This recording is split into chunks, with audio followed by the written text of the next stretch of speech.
Hello friends, आपका स्वागत है आपके अपने चैनल पर। और कल के लिए क्षमा कीजिए, कल वीडियो नहीं आ पाई जो कल गया। और आप में से ज़्यादातर लोग इंतज़ार कर रहे होंगे कि सर पेपर स्ट्रोक्स के रिजल्ट ख़राब आए हैं। और कल आंध्रा पेपर का शेयर्स तकरीबन 8-9% करेक्ट हुआ था, हालांकि उसमें से आज आधी रिकवरी कर चुका है।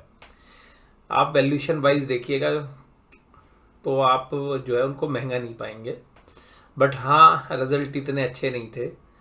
तो हो सकता है कि अभी यहाँ पे आपका जो इंतजार है री रेटिंग का या कंसोलिडेशन का टाइम पीरियड थोड़ा बढ़ जरूर हो सकता है। और देखिएगा पूरे बाजार के अंदर अगर हम देखें तो स्मॉल कैप मिड कैप में तो एग्रो स्पेस की तो कंपनियों ने बिल्कुल ही सत्यानाश कर दिया है।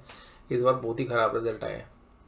और केमिकल में भी एग्रो के अलावा बाकी केमिकल में भी कुछ खास नहीं है।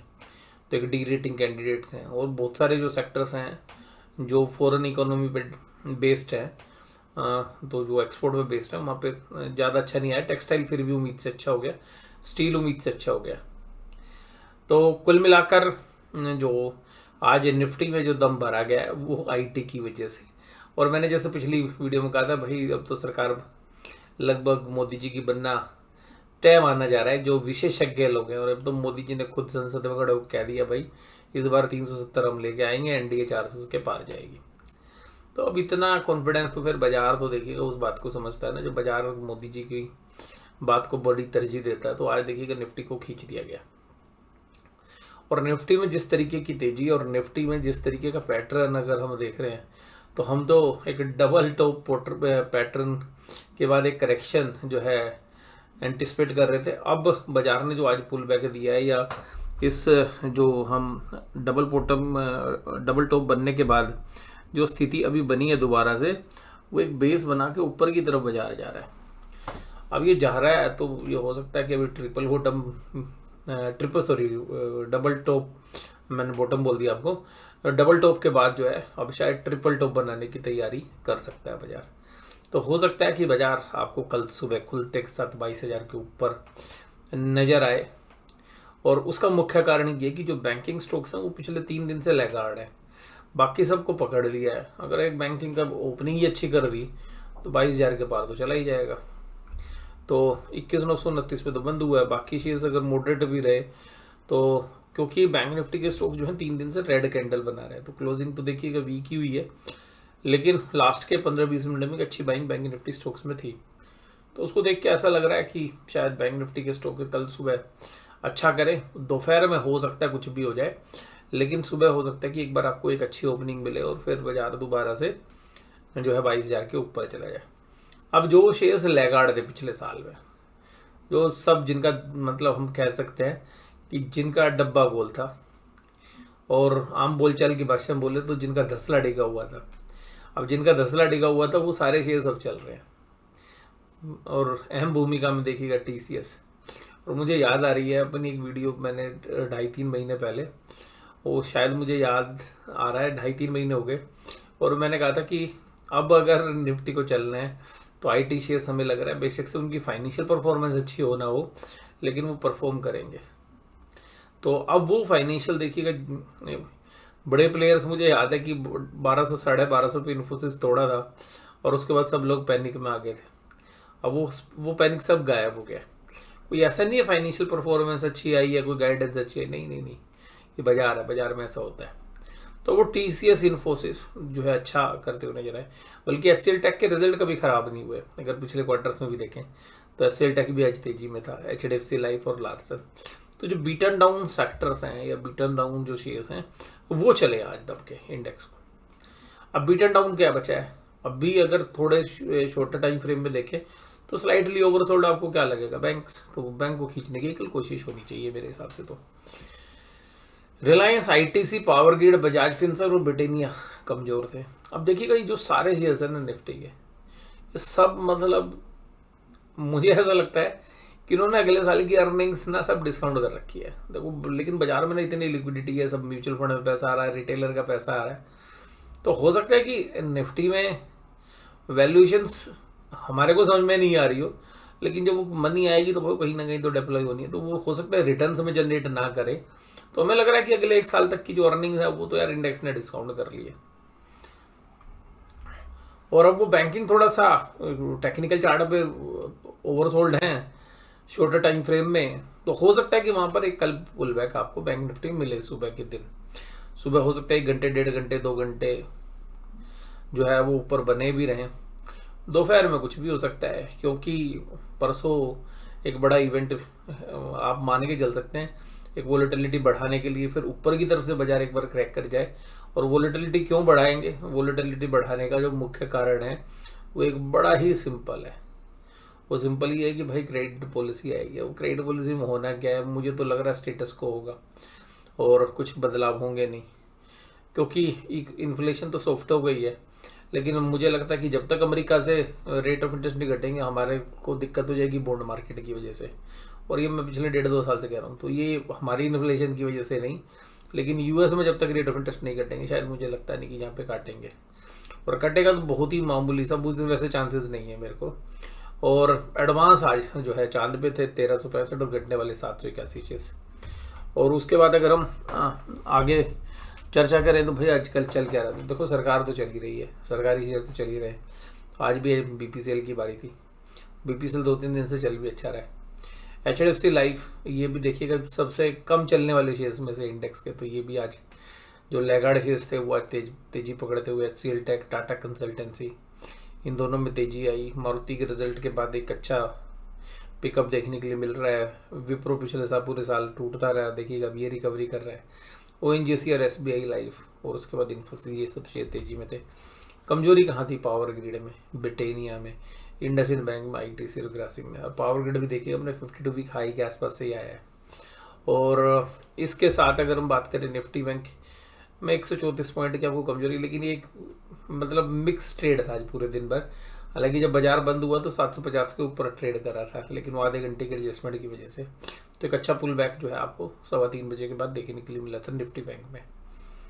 और ये कभी इसलिए भी होता है कि भाई जो ऑप्शंस है ना उनके प्रीमियम एडजस्ट करने पड़ते हैं, तो जो लोग कॉल खरीद नहीं रहे थे उनको कॉल खरीदवा दी गई, और जिन्होंने थोड़ा तेजी वाली को लोगों को भी पोजीशन दे दी गई है। और सबको ऐसा लग रहा था कि मंदी होगी, और जिस समय बाजार 2-2:30 बजे के बाद संभल नहीं रहे थे और 600 की लाइन में आ गए थे, नहीं तो 700-800 की लाइन में चल रहा था, नहीं 45-700-800 के। अब वो सब फिर जब नीचे आया तो पुट वालों के जो प्रीमियम है वो कम हुए। अब जब ऊपर की तरफ बाजार के तो पुट वालों के प्रीमियम जो है कम हुए, तो बाजार जो है भी बैलेंस कर रहा है। और निफ्टी बैंक देखिएगा थोड़ा सा ना स्लाइटली, अगर आप देखो 3 कैंडल ना देखो टेक्निकली तो आपको वीकनेस देखने के लिए मिल रही है। तो ये हो सकता है कि जब इस तरीके की वीकनेस है, सब ने लोगों ने पुट खरीद रखी होंगी या मंदी कर रखी होगी, तो बाजार एक बार ऊपर जाके सरप्राइज कर देगा और या फ्लैट खुलेगा। फ्लैट खुलेगा दोनों के प्रीमियम खा जाएगा कल जो है एक्सपायरी है। और मंदी वाले ये उम्मीद है बैठे रहेंगे कि भाई मंदी होएगी। और यहाँ से अगर हम देखें तो 3 दिन में ऊपरी लेवल से एक अच्छी मतलब 46,800 के आसपास से बाजार 3 दिन में अच्छा स्लिप हो चुका है। लेकिन अभी भी ये जो दायरा है मुझे लगता है कि ये कंसोलिडेशन वाला एरिया है, क्योंकि बाजार ने इस 46,400-500 की जो रेंज बताई थी उसके नीचे है।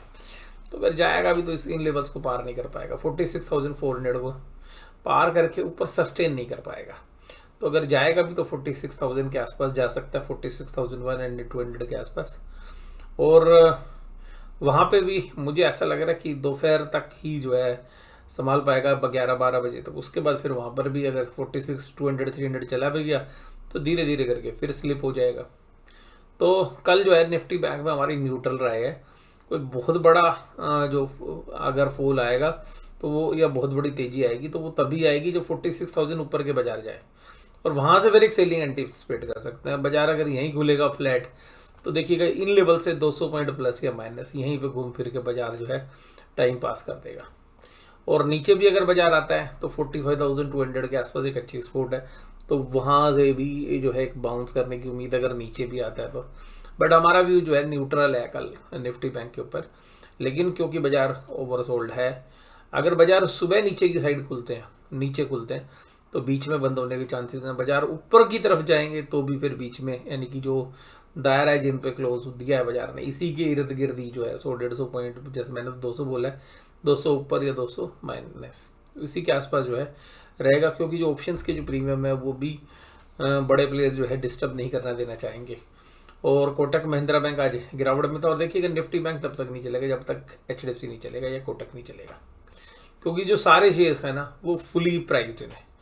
SBI, ICI, बंधन, इंडसइंड, एक्सिस सब फुली प्राइस्ड है। अगर कोई ओवरसोल्ड है तो HDFC बैंक है, तो HDFC बैंक चलेगा तो सब कुछ चलेगा, निफ्टी बैंक। तो फिर ये भी सब थोड़ा थोड़ा कंट्रीब्यूट करेंगे। और अब ऐसा है कि जिन शेयर्स ने परफॉर्म कर लिया है, बट ये कि अगर बाजार गिरेगा, निफ्टी बैंक गिरेगा भी, तो मुझे ऐसा लगता है कि HDFC बैंक शायद अब आपको ज़्यादा डाउन साइड देना, और देगा तो 1425 के आसपास तक देगा, और वो 15, 16, 20 रुपए का है, क्योंकि 1425 पे पिछली बार भी बहुत अच्छी सपोर्ट जो है मैं 5-10 दिन पहले देखने के लिए मिली थी। SBI 1.83%, Punjab national bank 0.86, ICI 0.42, तो मतलब मिला जुला था बैंकों में भी। और FIs 92.52 करोड़ खरीद के गए हैं। अब कहाँ खरीद के गए हैं तो आप समझ लीजिएगा, IT में ही हो सकता है थोड़ा बहुत। और DIs की जो बाइंग थी वो तो भाई पूरा प्योरली IT बेस ही लग रही थी। और इसके साथ अगर हम देखें तो इंडेक्स फ्यूचर्स 567 करोड़ के फ्यूचर्स खरीद के गए हैं। और FIs तो ऑप्शन बेचने में माहिर हो गए हैं, हर रोज ऑप्शन बेचते हैं, और आज स्टॉक फ्यूचर्स भी बेचे हैं। तो जो स्टॉक फ्यूचर्स बेचने के बाद अगर थोड़ी सी पोजीशंस देखें तो FIs ने फिर स्लाइटली जो है अपनी पोजीशंस, तेजी की जो भी पोजीशंस थी उसमें फिर थोड़ा दोबारा से मंदी ऐड कर दी है। पुट कॉल रेशो निफ्टी में तो 0.99 है, तो न्यूट्रल है निफ्टी के लिए। और बैंक निफ्टी में तो देखिएगा बाजार ये बता रहा है कि भाई पुट राइटर है ही नहीं, तो स्लाइटली ओवरसोल्ड है, जिसकी वजह से हम एंटिसिपेट कर रहे हैं कि भाई एक थोड़ा सा 300-400 पॉइंट का पुल बैक आपको देखने के लिए मिलना चाहिए। सस्टेनेबिलिटी पे डाउट है, क्योंकि हालांकि जब इतना पेसिमिज्म होता है तो ये भी होता है कि एक बार बाजार ऊपर की तरफ खुले और फिर एक पेसिमिज्म बने और फिर एक जबरदस्त तरीके से नीचे जाए, और वहां पे फिर लोग जबरदस्त मंदी करें, फिर वहां से एक पुल बैक कर जाए। तो एक वोलेटाइल सेशन जो है होगा अगर ऊपर 46,200 300 पे बाजार जाए और वहां से क्रैक होना शुरू हो, तो फिर बाजार में वोलेटिलिटी दिन भर रहेगी। डाउ जोन्स इंडस्ट्रियल एवरेज 38,444, तो ये पॉजिटिव है स्लाइटली, $70 पे ब्रेंट क्रूड है। और देखिएगा निफ्टी बैंक, निफ्टी में तो देखिएगा आज कॉल राइटर सारे बैकफुट पे थे। इन ऑप्शन चेन में अगर हम देखें तो कॉल राइटर्स ने तो देखिए 47,000 की अनवाइंडिंग कर दी 22,000 पे। इसको देखकर तो ऐसा लगता है कि 22,000 के ऊपर ही बाजार शायद कल आए, सस्टेन करे थोड़ी देर के लिए, तो 22,100 तक भी जाने की संभावना बन सकती है, क्योंकि कॉल राइटर बिल्कुल बैकफुट पे। और पुट राइटर देखिएगा 21,900 हो या 22,000 हो या 21,950 राइटिंग करते हुए नजर आ रहे हैं। मेजर राइटिंग 21,900 पर हुई है, तो इसको आप एक बेस मान सकते हैं। और बैंक निफ्टी में देखिएगा कॉल राइटर पुट राइटर दोनों आमने सामने लड़ने लग रहे हैं, 45,600, 45,700, 45,945, तो यहाँ पे कॉल राइटिंग है, नीचे पुट राइटिंग भी है। तो ऐसा लग रहा है कि ये टाइम पास करने का सोच रहा है बैंक निफ्टी। तो बैंक निफ्टी में हमारा टाइम पास का व्यू है। 46,000 के ऊपर जाएगा तो सेलिंग आएगी जरूर से जरूर। नीचे की तरफ भी अगर बाजार जाएगा 45,200, 45,100 में, तो वहां पर हम बाइंग भी एंटिसिपेट कर रहे हैं। तो कुल मिलाकर किसी भी साइड जाए बाजार पर घूम फिर के मुझे लग रहा है कि जो आज का क्लोज है इस मीन वैल्यू के आसपास 200 प्लस या 200 माइनस होने की संभावना सबसे ज्यादा है। तो वीडियो में जुड़े रहने के लिए आपका बहुत बहुत धन्यवाद। Thank you very much.